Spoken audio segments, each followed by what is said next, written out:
Hey guys, it's been a while.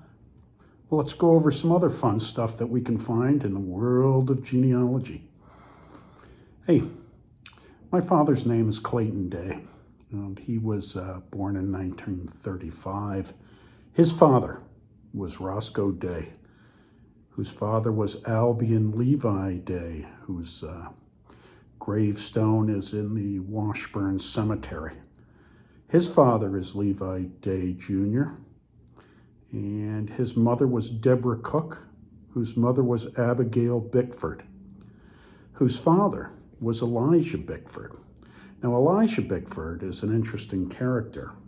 Elijah lived from 1754. They list his death as 1856. I'm not so sure I believe that, but he is buried in Danville, Vermont, and he spent most of his life in New Hampshire and Vermont, except that for a while he was in the Revolutionary War, which means that if I'm correct, my sister and my niece, Sophia, they would be daughters of the American Revolution, if this could be verified.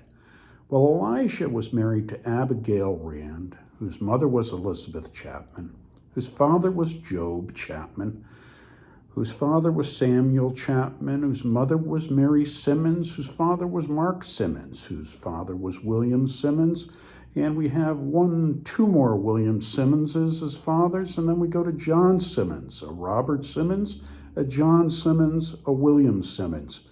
By the time we get to William Simmons, we're in 1360 to 1390 is when he lived.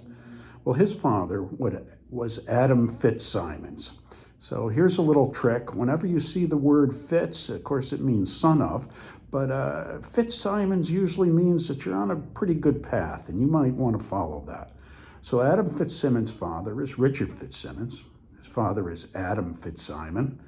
His father is Richard de Montfort, whose mother was Eleanor of England. Well, Eleanor of England is a very important person, and she has all kinds of connections.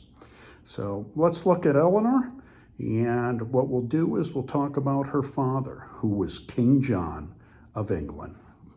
He was born in 1166. He signed the Magna Carta, and he dies in 1216. And I believe, now I could be wrong, but I think John is the last Angevin or Plantagenet king. John's father is Henry II, who's also a king of England, whose mother is Empress Matilda, whose father is Henry I, who's king of England. And I believe Henry I may be the first Plantagenet. I could be wrong on that, but that's my belief. And his father is William the Conqueror. And William the Conqueror comes over from Normandy in 1066, and he's a victor at the Battle of Hastings, which changes the history of the British Isles as we know them. William lives from 1028 to 1087, and he was a bastard son of Robert the Magnificent, and that caused all kinds of trouble then, and it still does historically today.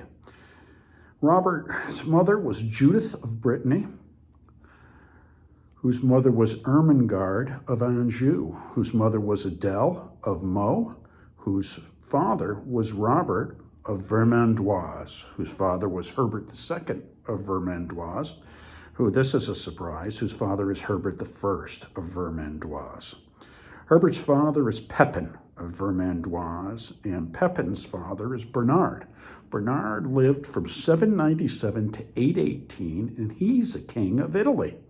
His father was Pepin, another king of Italy, who lived from 771 to 810. And Pepin's father was Charlemagne. Charlemagne lived from 748 to 814, and he was the king of France, Italy, and all of Western Europe. Charlemagne's the big hero here. Yes, seems he might be my direct descendant, or direct ancestor. I wish he'd left me a couple of bucks. Charlemagne's father is Pepin the Short, who was king of the Franks, whose father is Charles Martel, whose father is Pepin of Herstal, whose father is Anne-Giselle, whose father is also Anne-Giselle. And here's where it gets interesting. Well, Anne-Giselle was married to, and also making her a direct ancestor, Saint Bega. Saint Bega lived from 613 to 693. And of the Ancestral and Saint Bega, we have Saint Arnold of Mentz, Saint Doda, and Saint Ida of Mentz as all direct ancestors. Finally, rounding out this line, we have Arnold, who was the Bishop of Mentz. Arnold lived from 560 to 601 AD. What I'm going to do is I'm going to put some of the Wikipedia sites for some of these folks down in the notes here. Enjoy what you have, and I hope you enjoyed this. I know that I did.